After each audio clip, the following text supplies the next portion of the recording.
I'm Rick Roos.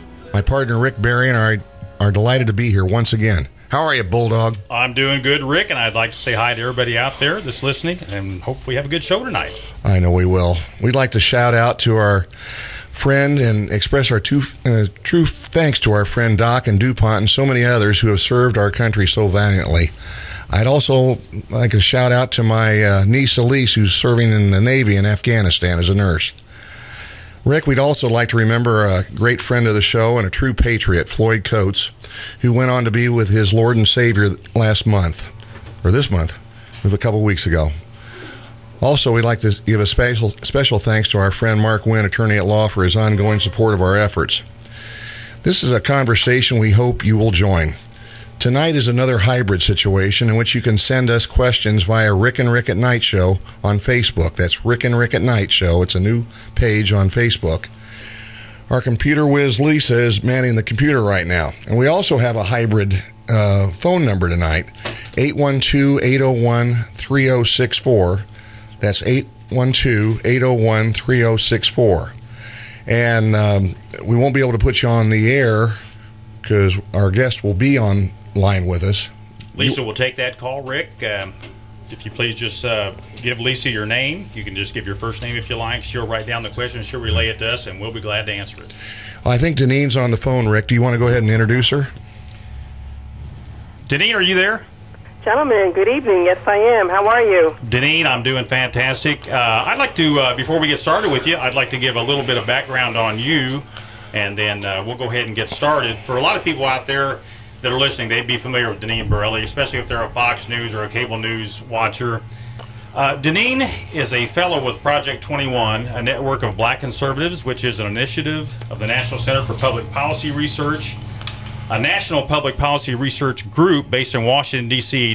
Deneen is also a fellow with FreedomWorks. In her role, Deneen promotes the importance of personal responsibility and the benefits of free market policies as a means for social advancement. She advances these values by writing commentaries and participating in media interviews. Deneen currently serves as an official contributor on the Fox News Channel and has appeared on FNC programs such as Glenn Beck, Your World with Neil Cavuto, Hannity, and Fox and Friends. Deneen has also appeared on MSNBC, CNN, the BBC, and C-SPAN. Deneen's commentaries on the importance of freedom and limited government have been published by such newspapers as the Los Angeles Times, the Philadelphia Inquirer, the Chicago Tribune, and the Washington Times.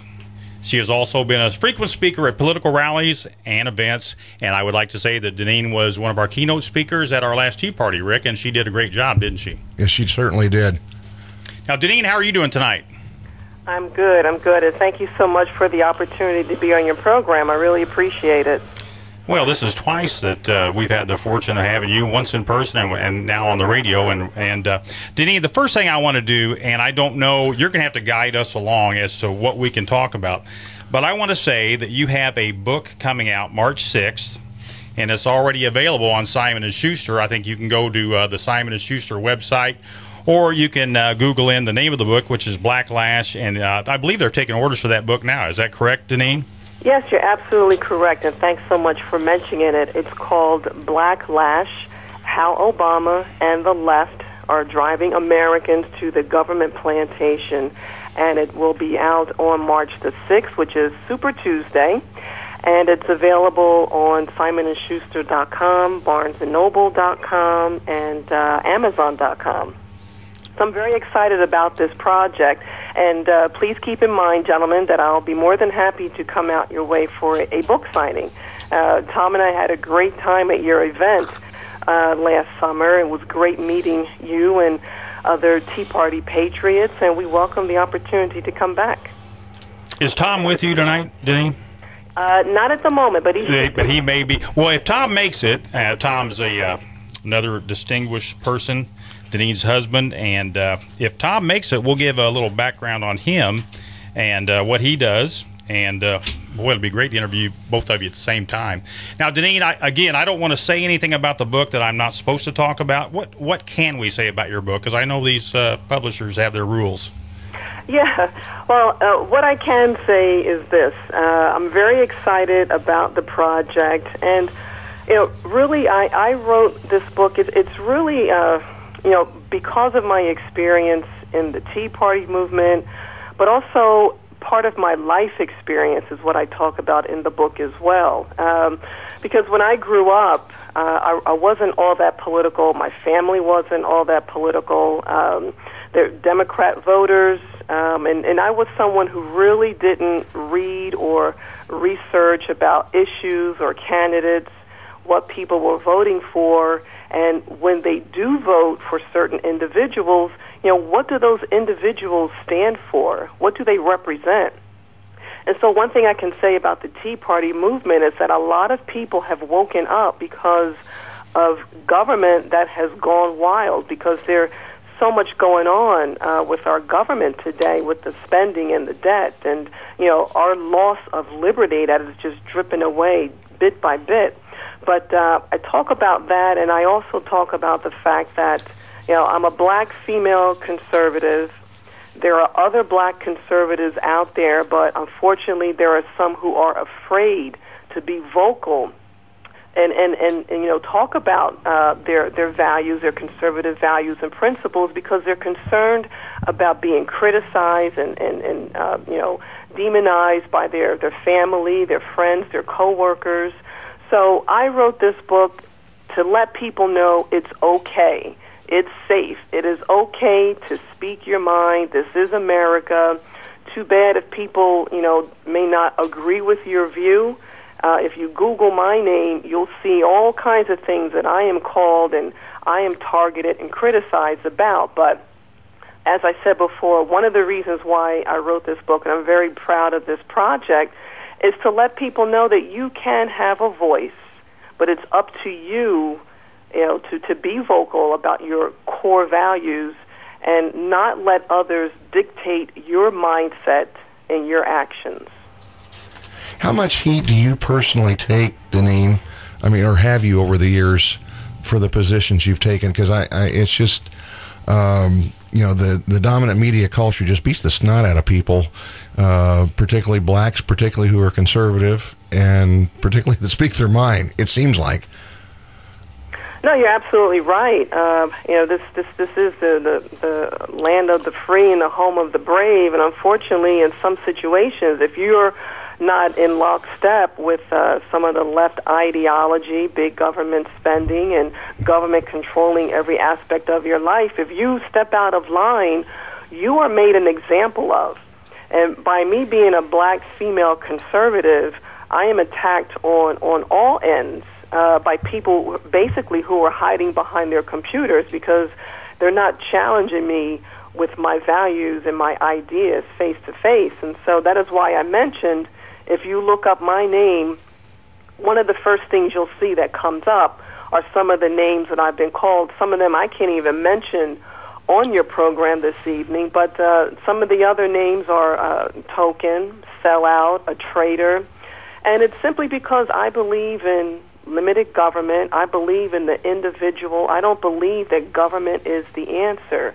Our country allows individuals to be of independent thought, independent decision, and people can, utilize opportunities to be successful in this country. And that is why so many of other individuals come from all over the world trying to gain access to America because of our value system and because of the opportunities that are available here.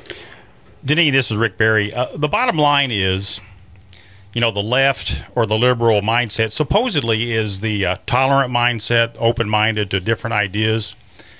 But in your case, with your ideas being different as a black conservative, I've seen some of those websites, and I've read some of the things said about you, and you're right. It's disgusting. I'm sure you're to the point where you don't let those kind of things bother you, but it really is. Some of the things I read from some prominent people, by the way, truly is disgusting.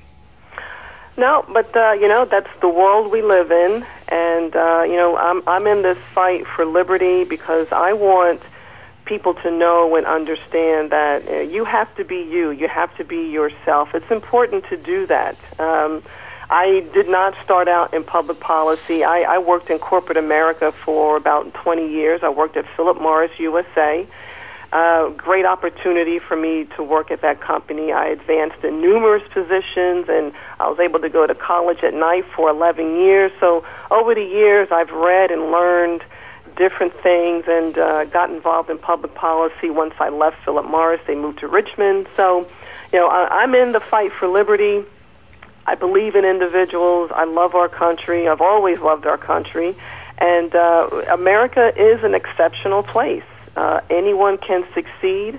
Has nothing to do about your race or your family, your heritage, but it's you, the individual, and good old-fashioned hard work. That is how people are able to be successful in this country, and I think it's a beautiful thing.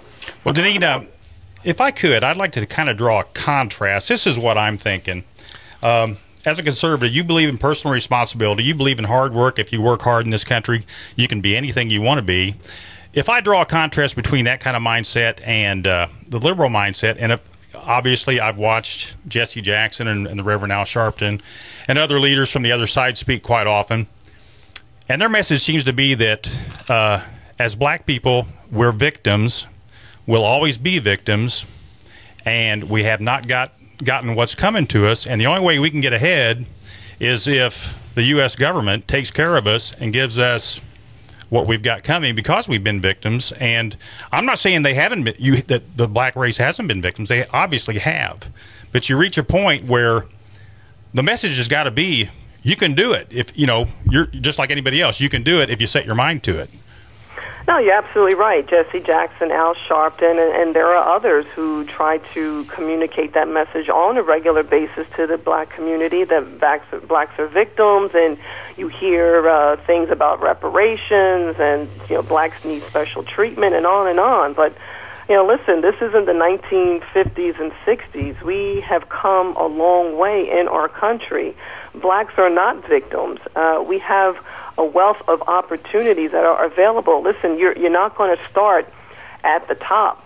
You need to start at the bottom so that you learn what you need to know in order to have results for the task at hand. And I could tell you numerous jobs that I've done throughout my life where, I started at the bottom and I worked my way up, and thank goodness for it, because I learned a lesson. Nothing was handed to me. But, this is the message that I try to carry across the country, and especially in the black community, because, unfortunately, I think it's a wrong message to send to the black community that blacks need special treatment. That is the wrong message. And our country has a wealth of opportunity for people, but unfortunately you have people like Jesse Jackson and Al Sharpton who are not held accountable for what they say, and in some situations in what they do, and their message dominates the headlines. Anytime you talk about race, that's the headline of the day, and sometimes people don't look past that headline or read what the details are. But these two are so skilled at it that they've been getting away with it for many, many years, and there's a lack of accountability there. Well, it's a cottage industry, isn't it? I'm sorry? Not just with them, but it seems to be a cottage industry. Yeah, it's pretty outrageous how it's gone on this long and how they've been able to get away. But, I think more and more people are seeing past what they do and what they say. In a lot of regards, they're just trying to remain relevant by injecting race into situations. And, people are seeing past it. Too bad the media doesn't see past it. And, Deneen, you've been to enough tea parties. Race is not injected at tea parties.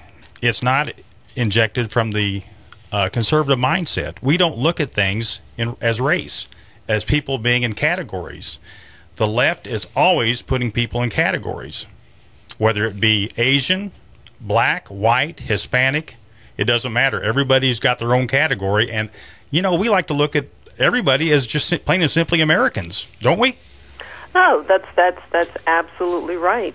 We are Americans first, but unfortunately there are some who are able to garner media attention and are able to play the race card in any form and situation, and Again, anytime you inject race, that they played the child card, they played the grandma card, they played the race card. Anytime you play a topic that plays on people's emotions, it's an emotionally driven conversation, and it takes you away from the core argument and core elements of the discussion. And that is the plan in a majority of the situations anytime that happens. We're talking with Deneen Borelli here on Rick and Rick at Night, the voice of liberty here in the Ohio River Valley. And we'd like you to send your questions via the Rick and Rick at Night page on Facebook, as well as call 812-801-3064. That's 812-801-3064. Deneen, this is Rick Barry's loyal minion. And we...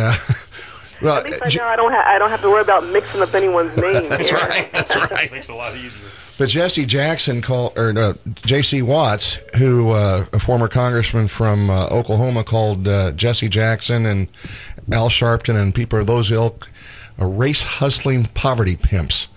It's a little bit of a tongue twister, but it seems like it fits. I want to switch gears just a little bit. We have a president right now that seems headlong and intent on not only reversing what liberties we've won and what freedoms we have, but he also is extra constitutional, and it just seems like nobody's really calling him on it. I mean, I think people on the cable channels are saying something, but I have an example as far as the fact that he made recess appointments in spite of the fact the Senate was still in session, which is illegal, but nobody's calling him on it. As far as I don't know if there's a super cop or something like that to sit there and say, "Hey, you're wrong, pal."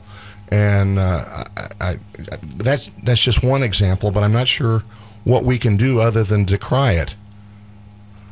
Well,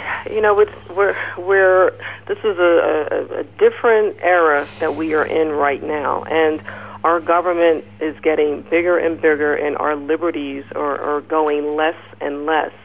And when you think about it, President Obama cannot run on his record. The economy is limping along. We are approaching, $16 trillion in debt. The debt has really exacerbated since President Obama took office. And with all of the spending as well. And millions of Americans are in serious jeopardy, serious disregard right now because of the economy, and also a combination of because of Obama's failed policies. And so he's going to do and say things that are not in the best interest of our country, and it's going to take we the people to step up, to speak out, and to push back on all this expansion of government. I was asleep for many, many years. Like I said before, I didn't follow what was going on in Washington. I didn't research the candidates. I didn't care. I was working. I was happy. Things were just plugging along just great. Deneen, you're talking about me. That's exactly the way I was, too. Go ahead. No, but, and that's part of the reason why the Tea Party movement came about, and part of the reason why more and more Americans are paying attention, which is just great. But look at things like our gas prices today. There's no reason why. I live in New York, and my gas is approaching $4 a gallon. We were in this situation last year. I drive a nice big SUV. Thank you very much. I am not downsizing. But gas prices should not be that high in our country, where we have a wealth of natural resources, that we should have our energy costs much, much lower. Deneen, has there been a difference in the media coverage of the high gas prices when George Bush was president versus now? Yeah, there is a difference. And, I tell you, it's, as I mentioned before, that people are hurting, and, people are really hurting now because gas prices is something that affects everyone. If you're someone who commutes from your home, whether it's your car, whether it's public transportation, but it's not just that. You have food prices that are going up. Transportation, your gasoline is involved in transporting our goods and services. So these costs are being pushed along to we the consumer. So we are paying for it on all ends. And the problem is, Deneen, several times during his campaign and in his presidency, the president has said that he would like to see higher gas prices to steer people toward green energy. He said maybe he didn't want it to go up as fast as it's been going, but kind of a gradual rise to steer people that way. And, of course, in 2008, when he was running for president, he told the San Francisco Chronicle that under his plan of a cap-and-trade program, all of our energy prices would necessarily skyrocket. So this president hasn't hidden his agenda. He's kind of told us what he wanted to do. I think most people that are on his side didn't really want to believe he meant it, didn't really think what he was saying was what he really wanted to do, but obviously it is what he wants to do. And maybe as these people see their prices going up when they get their bills, I've seen mine go up when I get my gas bill, hopefully, Deneen, they'll change their mind about what he really is doing to this country. Yeah, well, that was a hit and a half when Obama said that under my energy policy, our energy costs would necessarily skyrocket, and he has delivered on that promise. And I know with you in Indiana, coal is a big source for your state, especially for electricity. States like yours, Missouri, West Virginia, Ohio, Kentucky, they get over 80% of electricity from coal.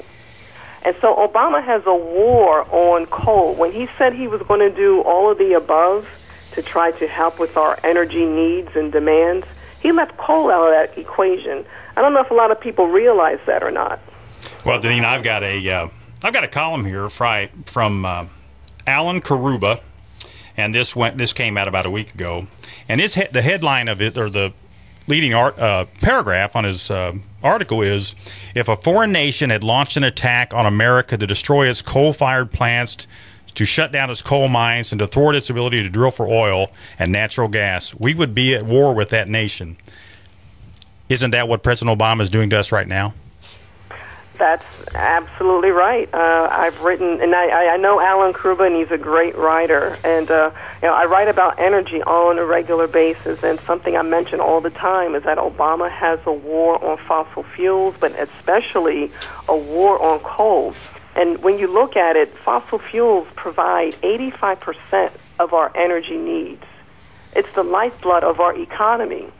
So what's the replacement for fossil fuels if they want to, Obama's pushing renewable energy, sun and wind. And that's the problem, Deneen. There's no replacement. There's no viable. Now, I'm not saying that somewhere down the road there won't be a green energy source that'll work. Right now it doesn't work. We're being steered towards something that doesn't work. So that is, and the market will dictate when it will work, but right now it doesn't. So we're being led down a dead-end road to destruction. And in your article on February 8th, you even indicated that his command and control energy policy will emphasize the use of natural gas, which is fine, except for the fact it's not there. But the title of your article is further relevant. The war on coal undermines manufacturing jobs, which is what we're trying to put back into our country. That's correct. And, manufacturing jobs pay great salaries for our hardworking Americans. But one of the biggest expenses in manufacturing is not just the employees, it's the energy output, it's the energy costs. So, if you have a manufacturing facility and your energy costs are going to go up and you can't raise prices, what does that mean? That means you have to get rid of people, or you have to close your doors, or your operation, if you're able to, is going to move overseas. And that does nothing for our economy, for jobs, or for our energy prices. Where does Congress come in on this, Deneen? I'm sorry, I didn't hear your question. Rick Barry's low opinion, Rick Bruce. Where does Congress come in on this? Because it seems like they should either be impeding President Obama or helping promulgate the conservative agenda like basically they ran for last time out. Yeah, well, they're not doing enough, that's for sure. And, that's evident right now as we look at gas prices that are continuing to go up. But, the EPA is really what needs to be reined in because Obama couldn't get cap and trade passed like he wanted. It passed in the House but not the Senate. And so what he's doing is an end run by having the EPA unleash a slew of regulations against the fossil fuel industry, especially against the coal industry. And anytime you regulate something, you drive up the cost of that product. And unfortunately, we have utilities, coal-fired utility plants that are coming offline. I think something like 50 of them shut down last year. There are a number of coal-fired utilities that are going to come offline or scale back production. So then this is a supply and demand problem that we're going to have. And, you know, a lot of people don't realize this, but this is what's going on. The EPA is the problem, and they need to be reined in. Once again, that call-in number is area code 812-801-3064. If you have a question, just Lisa will answer the phone, give her your name, and she'll write down the question, and she'll relay it to us. Deneen, another thing I see, and I think the local listeners will understand what I'm talking about. We have a power plant here in Madison. I'm sure you remember seeing it when you're here in town. This latest bunch of work is being done to it to abide by the EPA rules is $600 million, or in excess of $600 million. And you know who pays for that? I mean, we do. I mean, eventually, there was an article in the paper a couple weeks ago in our local paper that said the project down at the IKE power plant was creating X amount of jobs. But I was thinking when I saw that article, I said, this work being done at the power plant is going to raise your utility bills by 30%, but that's not the headline they put in. They just talk about the jobs it's creating. So if they're not thinking, they need to think about the ramifications of what the EPA is doing to us, and also just with the bills. I mean, if you're worried about the poor, how can they afford to pay their energy bills if they're going to go up 30-40% over the next 5 years? That's something we need to think about too. No, that's exactly my point that I was going to make. Boy, you're good. No, but what I was going to say is that we have an administration that is claiming to promote policies that are, you know, in the best interest for our country and for those who are least able to afford to, you know, their basic everyday necessities to live. But when you talk about raising energy costs, that means people will have to pick and choose. Do I run my heat or my air as long as I'd like to so that I'm comfortable? Do I buy groceries this week? Do I get my medicine? Higher energy costs are a regressive form. It's a tax, really. You know, people are used to a certain budget. They have, you know, unlike the government, a lot of people don't spend beyond their means. And when you talk about raising energy costs, where's that money going to come from for these people? Absolutely. Right out of our back pocket. This is Rick and Rick at Night, the voice of liberty here in the Ohio River Valley. Our purpose is not only to affirm but inform. You're listening to us live here on WIKI 95.3 in Madison, Indiana. You can send your questions via Rick and Rick at Night on Facebook or call 812-801-3064. Deneen, you had a interesting... Don't forget, Tom's trying to call. Oh. Is there another number he can call in on? There is not. He is going to have to be on the same line as you. Or if he has a question, he can call that call-in number. Is he not going to be able to be at where you're at? We're in two different locations. Oh, okay, that's too bad. Yeah. We're just not set up for that. We're sorry. No problem. We'll get him on a future show. One of the articles that you wrote said, Obama's actions speak louder than words. He keeps talking a good game, but he doesn't come forth. You were talking about President Obama has helped strengthen the African-American community by addressing issues like education, health care, unemployment, and taxes. That's off his campaign website, I'm sorry. But you reflected on that. But by virtue of his actions, he's hurting exactly the people that he says he's trying to help. That's correct. Well, you think back on the 2008 election, over 90% of black voters voted for Barack Obama. But if you look at unemployment, Obama has done nothing really to help all Americans, but especially the black community who provided him with a lot of support during the last election. Now, unemployment nationwide, it's 8.3%, but in the black community, unemployment is 13%, and unemployment among black teens is over 38%. So it's clear that the policies that are coming out of the Obama administration are not, with the stimulus, it was supposed to keep unemployment at or below 8%. Well, we all know that didn't work. So people are, that's Tom calling me now, sorry about that. People, as I mentioned before, people need to do their research and look at, where people stand when you're supporting people when it comes to them being representatives for our country and for our local areas. Where do they stand on issues, and how will those issues affect you and your family economically? But going back to the unemployment rate, it says it's 8.3, but they've kind of thrown out a couple million people who have given up trying to seek employment. So the real unemployment number's more like 14 or 15%, and that would elevate the other numbers that you said. Isn't that true? I mean, it seems, Deneen, we're not old enough to remember 1930s, but in Germany in 1930s they had a propaganda ministry. It seems like the same type of idea is going on right now. We tell a lie often enough and loud enough, then it becomes believed as the truth. That's right, and that's when it comes down to people really having to do their own research. From something I've read recently, and I can't cite the source. If I put my hands on it, I'll let you know. But last year alone, 2 million Americans slipped into poverty. 2 million Americans. That's a lot of people.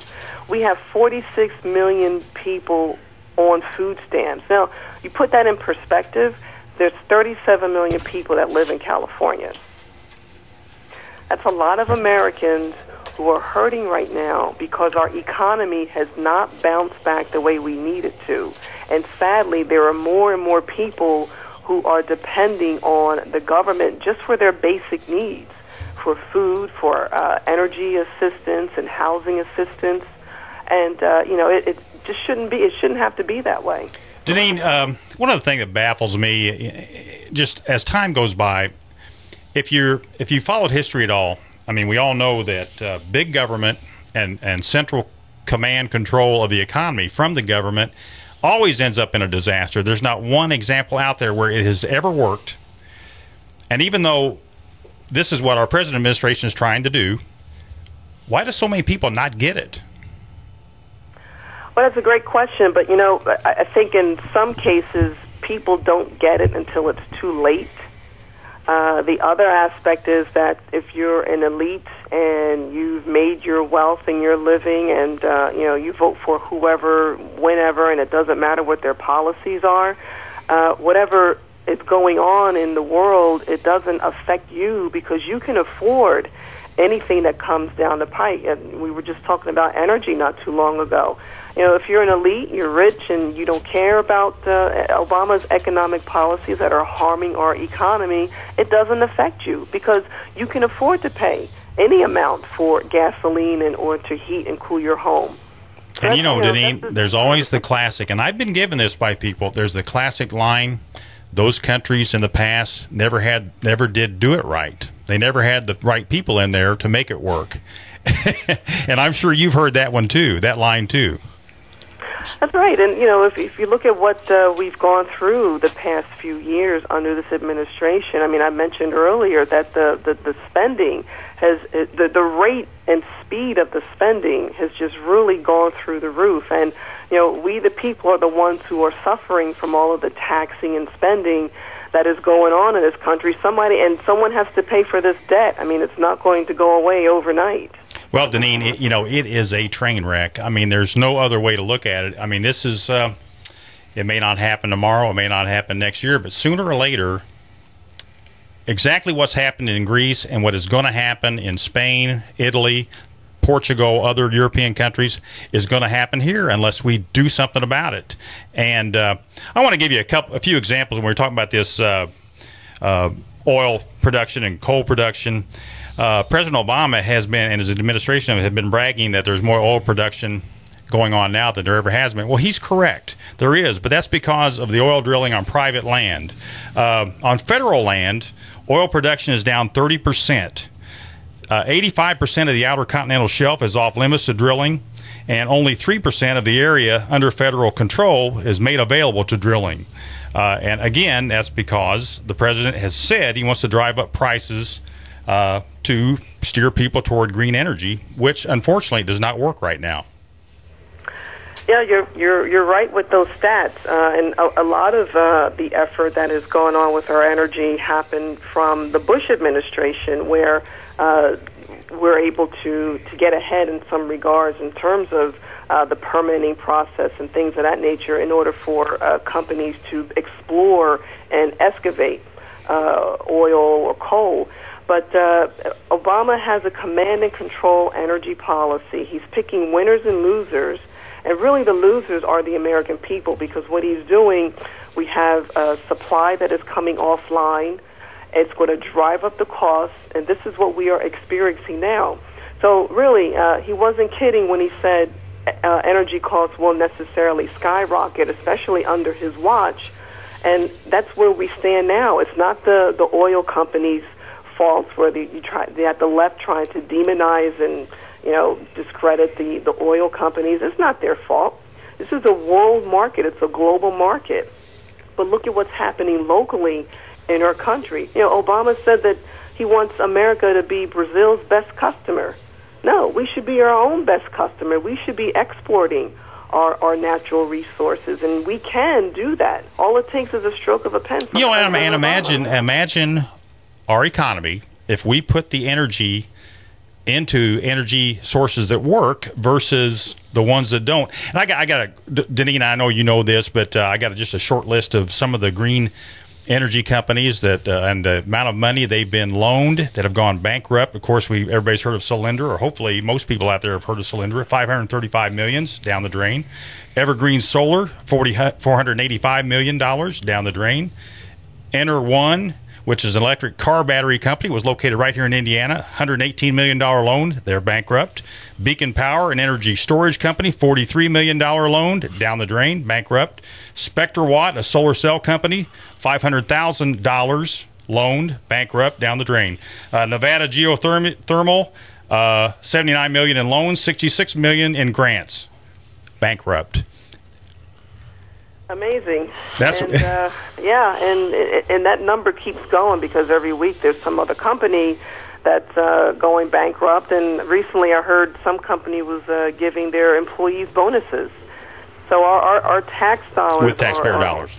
Yeah, our tax dollars are being wasted on this green energy dream, where in fact we should be really having policies in place that will keep our energy costs low. And Deneen, again, I want to reiterate, we are not against green energy, and I know you're not either. I think we need to explore it. I think we need to develop it.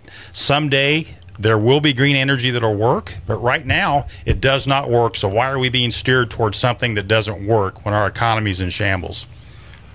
I totally agree. Look at the Keystone XL pipeline. I mean, I heard 20,000 jobs. It could be more, it could be less, but it's still jobs. It's still a shovel-ready project. High-paying jobs. That's correct. And this is a real shovel-ready project where you have a private company that was paying for this project. It wasn't using our tax dollars. And you would bring more energy online, help reduce prices, and have tax revenue to the government. But again, Obama is picking winners and losers, and it's so obvious. It's blatantly obvious. This is Rick and Rick at Night, the voice of liberty here in the Ohio River Valley. We're live at 95.3 on WIKI here in Madison. We're talking to Deneen Borelli, and I'm going to couch your book again. It's called Blacklash, and what's the whole title? Deneen, you know it.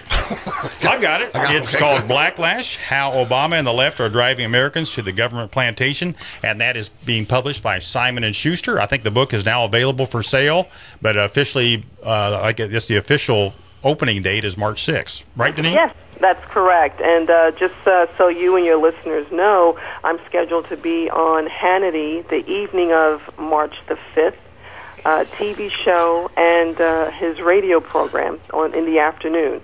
So, are you going to be on the Great American Panel? No, I think it will be a little solo mission this time. Oh, okay, good.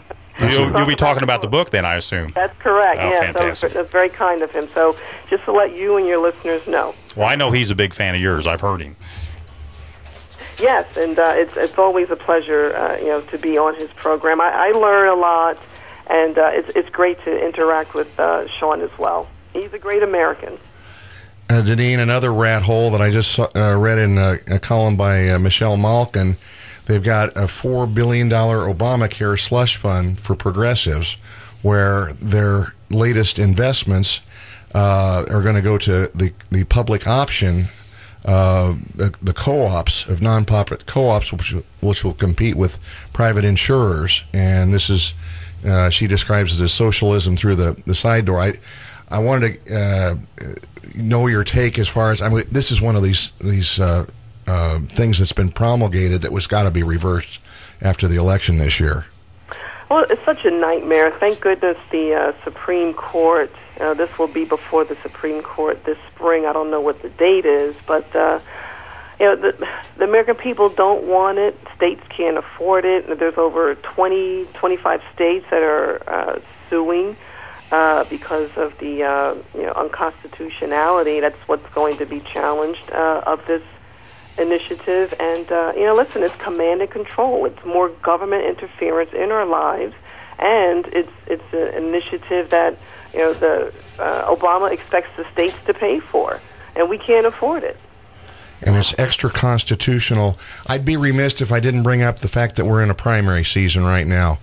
Any insight into or anybody it's your favorite or you like, or you can pan the field? Endorse. Well, you want to endorse? No, exclusive on the Rick Rick Show. We'll scoop everybody, yeah. One thing I don't do is endorse.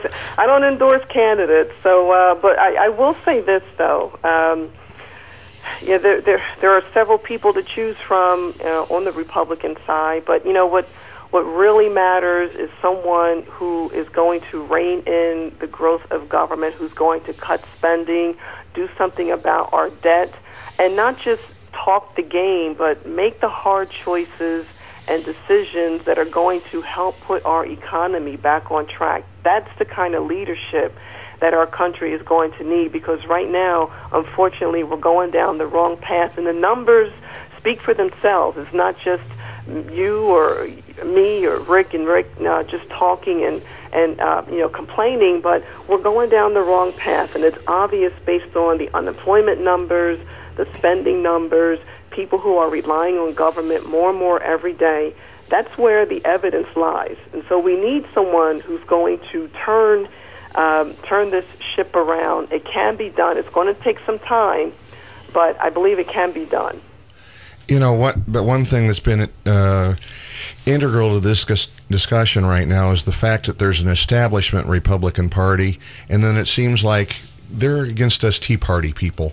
And I'm just going to say Tea Party people are basically the conservatives that drive the Republican Party to a greater extent, and actually there's a conservative Democrats to a lesser extent. Actually, I'm standing right across from a guy that used to be a conservative the Democrat, and he's one of my political heroes, Deneen, but he's now a Republican, so I got to talk, he's a conservative Republican. There's a problem with the Republican Party, I think, that they're just tickled to death, or some of them are tickled to death with earmarks. They don't want to reform it. They're okay with the fact that people that are in their 80s are succeeding themselves. To me, there seems like there's a problem. What do you think? Well, there's a branding problem. If you think about it, you have individuals who say they are conservative, and they're doing the polar opposite when it comes to spending or agreeing to certain programs and policies that are going to grow government instead of reduce government and infringe on our liberties. So there's a branding problem, and there's also a problem with people doing and saying what they mean. And so when you have those, when you have that mix in play when it comes to politics, this is what we get. We get someone who says they're one thing, but they're doing something else. You know, Deneen, we had General Valley on our show a few months ago, and he said, and we were talking about this subject, and he said one of the problems is we don't have enough warriors, and he said we need warriors in Congress, we need warriors in the Senate, people that aren't worried about re-election, they're just worried about the country, that'll stand up and tell the American people what needs to be done. And the problem is, in order to do what needs to be done to fix this country, and I've said it many times on this show, is there's going to be some pain. There's going to be pain. There's going to be sacrifice. We're going to have to, maybe not do some of the things we've been done in the past as Americans. But if we don't bite the bullet and do what needs to be done to get this thing turned around, if we continue to let it go on like nothing's wrong, nothing's going to happen, when this thing, I'm going to say, when it hits the fan, it's really going to be ugly. Don't you agree? No, we're looking at Greece here in America. If we continue on the path that we're going, it's unsustainable. And General Valley was correct. And what a treat to meet him and listen to him speak last year at your event. I mean, but he's absolutely right. We need people. We tried to talk him into running, by the way, when he started talking about warriors. We figured he'd be a good warrior, but he said he was too old. But I don't think so. No, that would be great, but yeah, we do need true warriors. He's absolutely right, and people who would stick to their guns, stick to their word, and do what is best for the country, for the economy, and especially to get people back to work. And they've got to be people like you, Deneen, who are not worried about what people are going to say about them. I mean, you obviously have taken the slings and arrows, and like I said, some of the stuff I've seen on the internet is said about you by other people is vicious. Hopefully you've gotten to the point where you don't let that kind of thing bother you. But we need politicians that aren't worried about what people are going to think of them and just do the right thing. Well, unfortunately, we have a lot of politicians who just want to be elected. You know that Alice Cooper song, I want to be elected? You have people who just want to be elected, stay in office. They'll go along with the crowd and not make any noise and cause any trouble. And, you know, that's how we got to where we are today. And that is why there are a lot of people who have been in office for many, many years but haven't really had a positive effect on their community or on the country as a whole.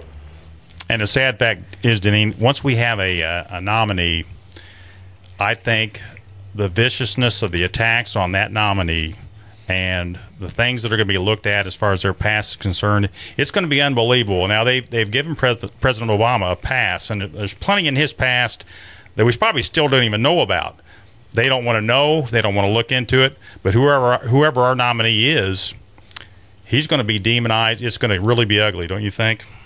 Well, that's already, starting. It's already, yes, it's already happened. Yeah, among the Republican candidates themselves, but and that's just giving more ammunition, really, for President Obama. But yeah, we're going to need someone who's going to be tough, who's going to take a harsh stand, and who's going to, start cutting, slicing, and dicing where it needs to take place to get our country back on track. And we shouldn't be in the situation that we're in, but sadly we are. And it's not going to be a quick overnight fix, that's for sure. And in fairness, it didn't just start under President Obama. I mean, it's been going on for 30 years. This path we're on, and we've been able to manage it so far, but I really believe it's reached the point where it's not going to be manageable for much longer. No, we have way too much going on that needs to be fixed, from the housing crisis, our debt that we're indebted to China.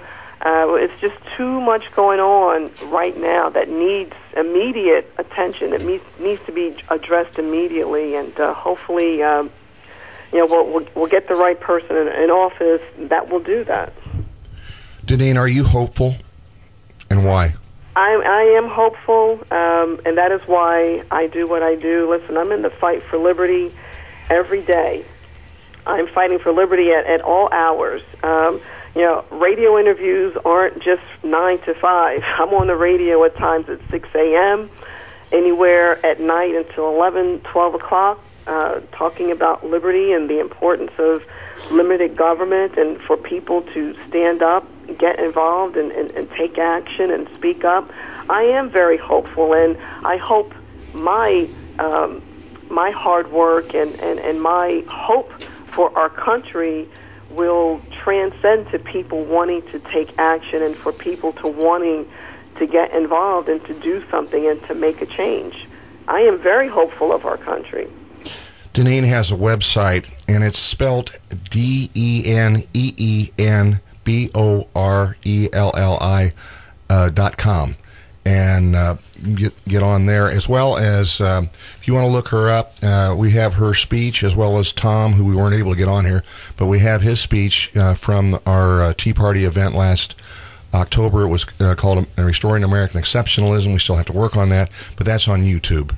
So, and I'd like to say Tom is an expert on crony capitalism, which is what we've been talking about for a big part of the show, and that's exactly what it is when the government tries to pick winners and losers.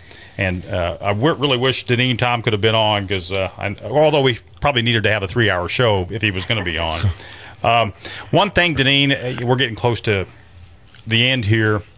One thing that scares me, it seems like the things that are being done, people come to accept extra constitutional activities. One thing I wanted to touch on real quick with you, which is what has happened to the Catholic Church and other churches with this healthcare mandate, and how you feel about that, how you feel like the administration's reaction was to the outcry from the cardinals and the bishops, and was that satisfactory or not? Well, I'm so glad the Catholic Church pushed back on this initiative, and this could happen to any faith, any religion, but it is an assault on our religious liberties. I'm a Catholic.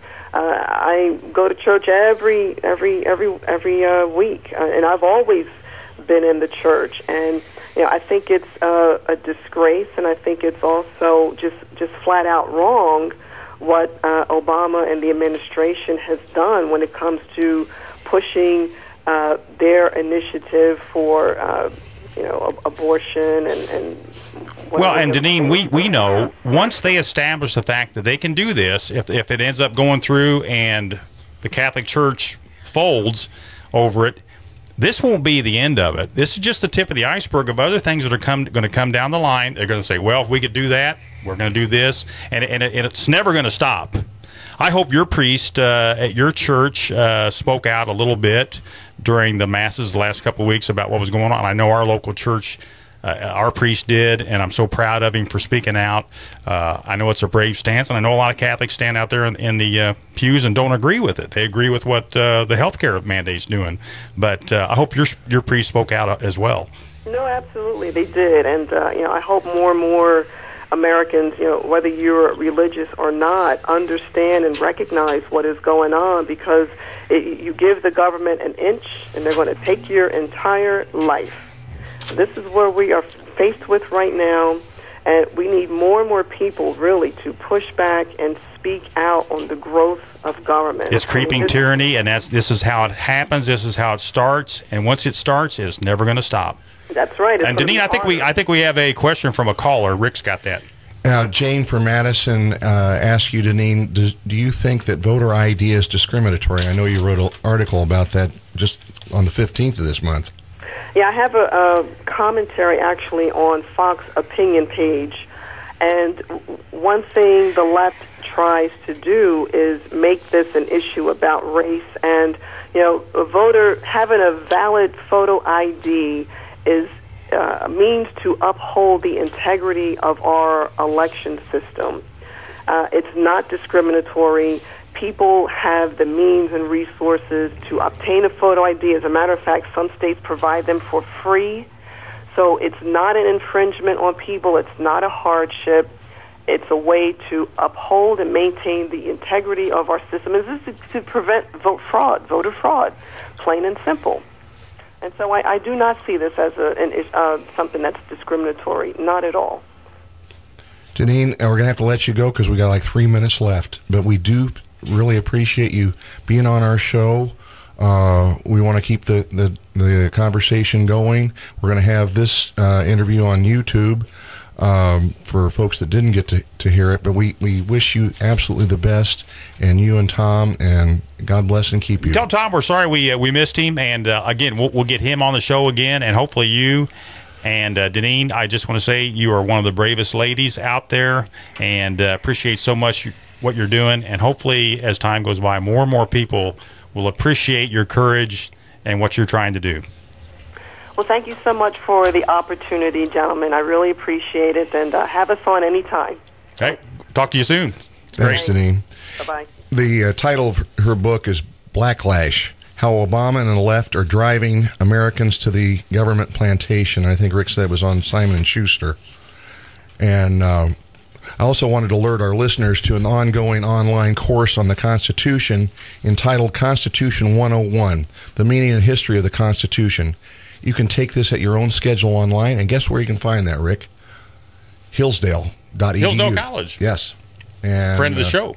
They are the friend of the show. We had Dr. Arnn on our show in November. This is one of those things you can take at your own pace. All you have to do is register. There's a little opportunity to contribute, but you can skip that. But all they want to do is have you register. And Rick, one of the things that I'm reminded of tonight in talking to Deneen was something that Ronald Reagan said in 1968 that William F. Buckley quoted in National Review. And I quote, "All must be equal at the starting line, but there can be no guarantee that the swift will be held back to ensure a tie at the finish. The American dream is not that every man will be on a level with every other man, but that every man will have the freedom to be whatever God intended he should be." I think what he said back in 68 is just as true then as it is now. You're the Bulldog. What do you think, pal?